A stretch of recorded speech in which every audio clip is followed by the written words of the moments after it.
Robert Hansen was born in Esterville, Iowa in 1939. He was the son of a Danish immigrant and followed in his father's footsteps as a baker. He was often ridiculed and bullied by his peers. He was very shy, smaller than his fellow classmates, suffered from a stutter, and had severe acne that left him permanently scarred. He was described as being quiet and a loner and had a strained relationship with his domineering father. Since he didn't receive attention he wanted from the girls in school, he grew up hating females and longed for revenge.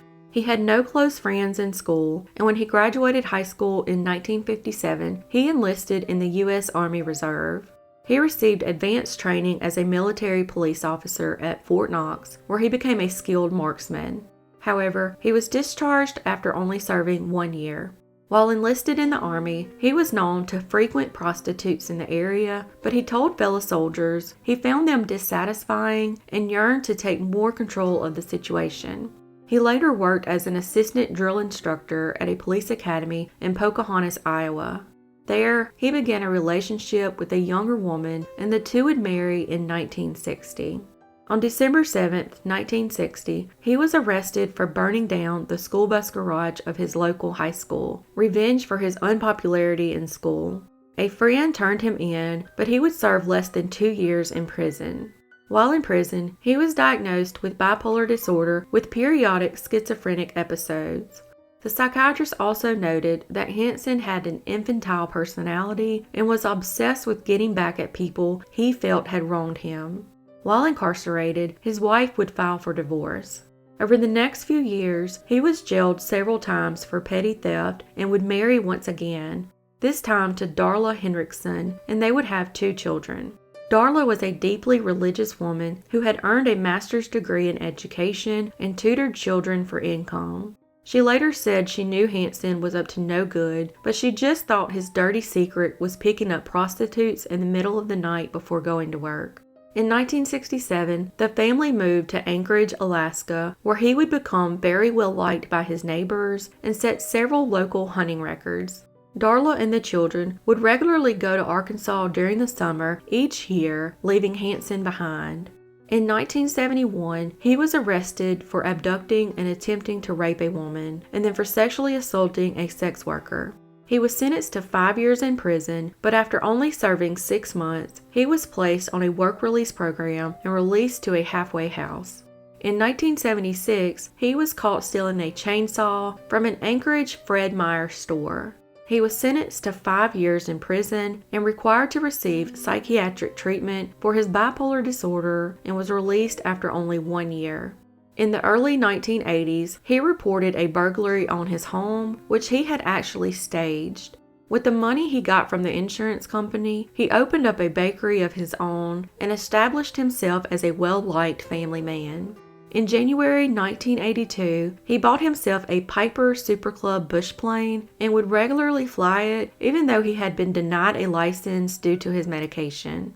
He gained the nickname Butcher Baker for abducting and hunting down women in the wilderness just north of Anchorage through the early 1980s, when the state's largest city was booming because of construction of the Trans-Alaska Pipeline.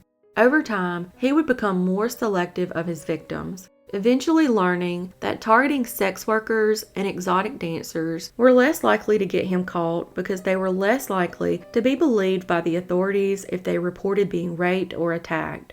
Many of the women were transients who came up to Alaska or runaways, and sometimes they were linked to organized crime and their families were unaware of where they were. His MO was to pick up sex workers or exotic dancers in his car and force them at gunpoint to his bush plane, where he would fly them to his shack in the Nick River area of the Matanuska Valley. He would then sexually assault them and then release them into the wilderness to hunt and kill them as if they were wild game. In 1983, he offered 17-year-old Cindy Paulson $200 to perform a sexual act, but when she got into the car, he pulled a gun on her and drove her to his home in Anchorage. His wife and children were vacationing in Europe at the time, and he had the house all to himself. While handcuffed to a post in his basement, he raped and tortured her.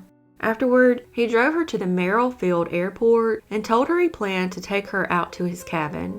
While Cindy was crouched in the back seat of the car with her wrist cuffed in front of her body, she saw a chance to escape when he was busy loading the airplane. While his back was turned, she crawled out of the back seat, opened the driver's side door, and ran toward the nearby Fifth Avenue.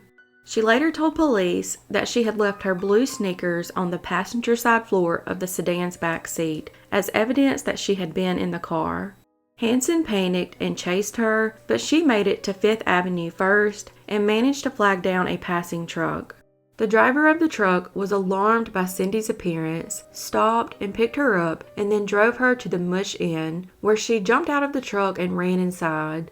She then begged the clerk to call someone for her, which turned out to be her pimp.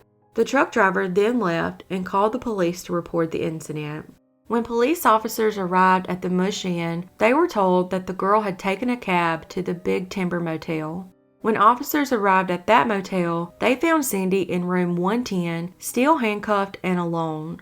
She was then taken to the police station where she described the perpetrator. Cindy made a formal statement to the police and not only identified the make and color of the plane, but also remembered its tail number.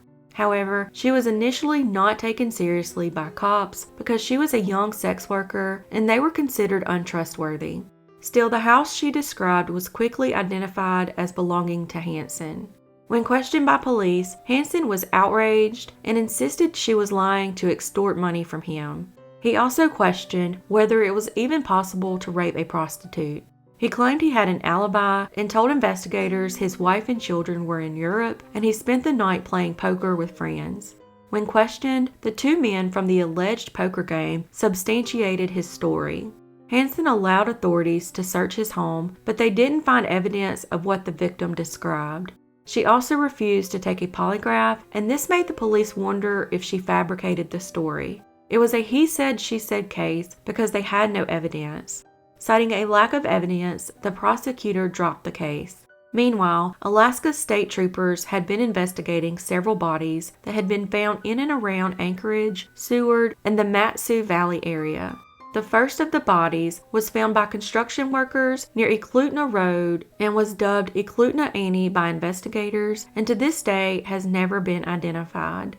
Later that year, the body of Joanna Messina was found in a gravel pit near Seward, and in 1982, the remains of 23-year-old Sherry Morrow were discovered in a shallow grave near the Nick River. Police had 3 bodies and what looked like one killer. The FBI would create a criminal psychological profile based on the 3 recovered bodies.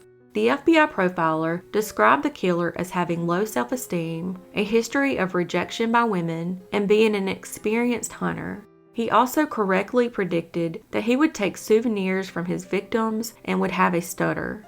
Using this profile, the lead detective investigated possible suspects, and this would eventually lead him to Hansen, who fit the profile and owned a plane. The 2 men who gave Hansen an alibi for the night he attacked Cindy Paulson confessed that they had been lying. Both friends said they were covering for him because they thought he was a legitimate guy and they believed him when he said he thought the dancers were trying to extort him. Police obtained a warrant to search his plane, vehicles, and home. On October 27, 1983, investigators uncovered jewelry belonging to some of the missing women, as well as an array of firearms in a corner hideaway of his attic. Also found was an aeronautical chart with 37 little X marks on it, hidden behind Hansen's headboard. Many of these marks matched sites where prior bodies had been found. When confronted with the evidence found in his home, he denied it as long as he could, but he eventually began to blame the women and tried to justify his actions. He would eventually start confessing to each item of evidence as it was presented to him, and admitted to a spree of attacks against Alaskan women starting in 1971. Hansen's earliest victims were young women, usually between 16 and 19, and not prostitutes, unlike the victims who led to his discovery. When an FBI forensic lab matched the shell casings found near the victims to the mini 14 found in Hansen's house, he made a plea bargain. At this time, only Sherry Morrow, Joanna Messina, Paula Golding, and Jane Doe Eklutna Annie's remains were found, and he would be charged for each of their murders. He also confessed to the abduction and rape of Cindy Paulson. He then agreed to confess to all of the crimes, give details about each of his victims, and show the burial sites marked on his map in exchange for serving his sentence in a federal prison and avoiding media publicity. Another condition of the plea bargain required him to decipher the markings on his aviation map and help locate his victims' bodies. During questioning, Hansen claimed that starting in 1973, after finishing his rape sentence, he became a serial rapist, picking up prostitutes in Anchorage and taking them to the wilderness in his bush plane where he would rape and torture them. He later claimed that the ones who complied would be returned to Anchorage alive, and those who didn't, he would kill. From 1973 to 1983, he abducted and raped at least 30 women with that method and then let them go. However, at least 17 women picked up during the years of 1980 to 1983 were less fortunate. He showed the police 17 of his burial sites, but there were more than 17 marks on his map, suggesting he had more victims than he admitted to, but he refused to help them with the others. It has been theorized that he wouldn't confess to killing them because they were neither prostitutes nor strippers, and he couldn't justify their murders to himself. The victims that were found were exhumed and returned to their families. Hansen was sentenced by jury to 461 years plus life in prison, without the possibility of parole, and he would die on August 21, 2014, at the age of 75 from natural causes. In August 2014, one of his young unidentified victims, known as Horseshoe Harriet, was exhumed and a DNA sample was taken and uploaded into CODIS, but no matches were found. In August 2021, her DNA profile was uploaded into a public genetic genealogy database. She became known as Horseshoe Harriet when her remains were found in 1984 by Horseshoe Lake near Anchorage. After getting several close matches of a few potential relatives that currently live in Alaska and Arkansas, a family tree for the victim was constructed. Genealogy research indicated that the victim might be a woman named Robin Pelkey, and then DNA analysis completed by Parabon Nanolabs in September 2021 would confirm this. Robin was 19 years old and living on the streets of Anchorage when she was killed by Hansen in the early 1980s. Robin was born in 1963 in Colorado, and records indicate that she had been living in Anchorage in the early 1980s when Hansen was active. Sadly, she was never reported as missing. The following are 16 more women that are probable murder victims of Hansen. Celia Beth Van Zanten was a 17-year-old who was abducted and killed on December 22, 1971, while walking from her house to a local convenience store. Her body was found by hikers 3 days later on Christmas Day.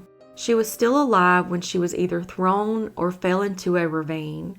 She apparently tried to climb out, but with her hands tied behind her back, she had no way to pull herself up the cliff, and she repeatedly fell until she froze to death in the frigid December weather. Investigators discovered tire tracks turning lazy circles in the parking lot of the campground, and they believed Beth escaped her attacker, ran down the steep slope, and probably fell into the ravine. Her abductor circled the parking lot, waiting for her to reappear, but when she never did, he finally left. Soon after her murder, 18-year-old Sandra Patterson, the daughter of an Alaska state trooper, came forward to report her abduction on December 19th. Sandra worked as a prostitute to support her heroin addiction. She was working in the parking lot of the Nevada Club in Anchorage when a man pointed a gun at her and told her he would kill her if she didn't do what he wanted. She described her attacker as a slender man in his mid-20s, wearing horn-rimmed glasses. The man drove Sandra to a motel on the Kenai Peninsula, nearly 100 miles south of Anchorage, and raped her. On the drive back to Anchorage, he threatened to kill her if she reported him to the police. Sandra complied with his demands to remain silent until she heard about Beth's murder, and then she knew she had to come forward and tell authorities about her abduction. Police asked Sandra to study a book of photos of known sex offenders to see if she could pick out the man who had kidnapped and raped her. She immediately identified her attacker as Robert Hansen. Hansen's photo was in the book because he was awaiting trial for the attempted kidnapping of a young Anchorage woman. Hansen was initially charged with kidnapping and raping Sandra Patterson, but prosecutors considered her an unreliable witness, and the charges were eventually dropped. Meanwhile, nothing tied Hansen to the murder and abduction of Beth other than an X on his aviation map. Megan Siobhan Emmerich was also a 17-year-old who was last seen in Seward, Alaska on July 7, 1973. She was a student at the Seward Skills Center, now called the Alaska Vocational Technical Center, and was last seen walking out of a dormitory laundry room. Hansen admitted he was in Seward the day Megan disappeared, but he denied any involvement in her case.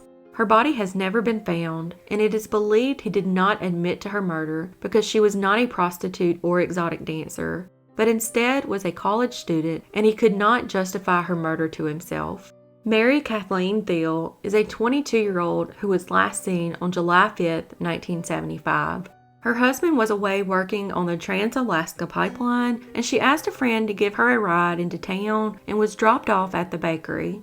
Another friend saw her at the waterfall on Lowell Point Road between 1:30 and 2 p.m. She has never been heard from again. Hansen denied killing her, but he is suspected to have abducted and killed her.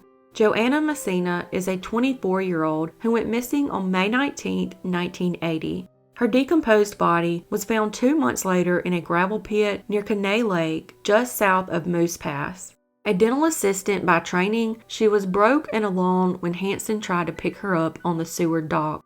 Hansen didn't initially have any nefarious intentions with her and instead actually wanted to go on a normal date, which she agreed to. However, Joanna couldn't stay in town because she had a cannery job call the following day and needed to get back to her campsite. When she asked Hansen for money, things quickly went south because in his mind, that made her a prostitute. So he killed Joanna, hastily buried her in a gravel pit, and then he killed her dog. Roxanne Eastland is a 24-year-old who went missing on June 28, 1980. She had been staying for the past 2 weeks with her boyfriend at the Budget Motel on Spenard Road in Anchorage, Alaska, and was supposed to meet with an unidentified male on 4th Avenue downtown that day. Hansen confessed to killing her, but her body has never been found. Lisa Futrell is a 41-year-old who was last seen on September 6, 1980. Her body was found in May of 1984, south of Old Nick Bridge, after Hansen told authorities where they could find her. Sadly, there is no additional information in her case. Sherry Morrow is a 23-year-old who is an exotic dancer in a seedy area of Anchorage known as 4th Avenue.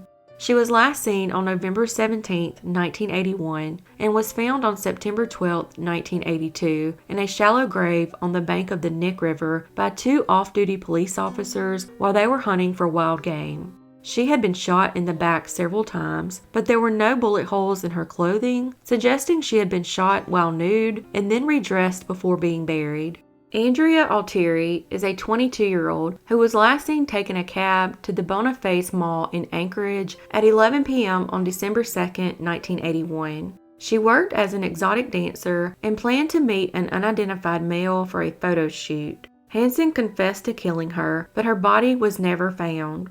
Among the significant items in Hansen's trophy collection was a fish necklace that had been custom made for Andrea, along with some more of her belongings. Sue Luna is a 23-year-old who went missing on May 26, 1982, and was found on April 24, 1984. She was stripped nude and forced to run through the forest while Hansen hunted her like an animal and was then shot to death. Hansen helped authorities locate her body after his arrest. DeLynn Frey is a 20-year-old whose dancing name was Sugar. She was killed in April of 1983 and was found August 20, 1985. Her body was found by a pilot testing new tires on the sandbar of the Nick River.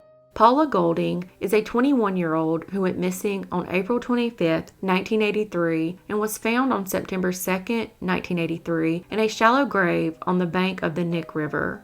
She had been shot in the back, and like his other victims, there were no bullet holes in her clothing, suggesting she had also been shot while nude and then redressed before being buried. Malay Larson is a 28-year-old who was reported missing in June of 1981. She was killed between 1980 and 1983. Her body was found April 24, 1984, with the help of Hansen after his arrest. Teresa Watson is a 22-year-old reported missing on April 29, 1983. She was killed between 1980 and 1983, and her body was found on April 26, 1984, with the help of Hansen after his arrest. Angela Federn is a 24-year-old reported missing on February 1983. She was killed between 1980 and 1983, and her body was found on April 29, 1984, at Figure 8 Lake. Another body Hansen helped locate after his arrest. Tamara Tammy Peterson is a 20-year-old reported missing in August 1982. She was killed between 1980 and 1983. Her body was found on April 29, 1984, a mile and a half from Old Neck Bridge. That leaves one victim of Hansen's that has yet to be identified, but hopefully will be soon using genetic genealogy. Eklutna Annie is the name given to a Jane Doe whose remains were discovered in a wooded area 1 mile south of South Eklutna Lake Road in Eklutna Anchorage, Alaska. She was between 16 and 25 years old, and her body was discovered on July 21, 1980, several months after her murder along a power line. Hansen specifically stated she was his first murder victim. He claimed she was either an exotic dancer from a local bar or a prostitute, adding that she had been murdered in the fall or early winter of 1979. Her body had been desecrated by wild animals before she was found. A movie was made and dedicated to all of the victims and was released in 2013. The movie is called The Frozen Ground and stars Nicolas Cage, John Cusack, and Vanessa Hudgens. As of today, Alaska is still haunted by this lesser-known serial killer by the name of Robert Hansen.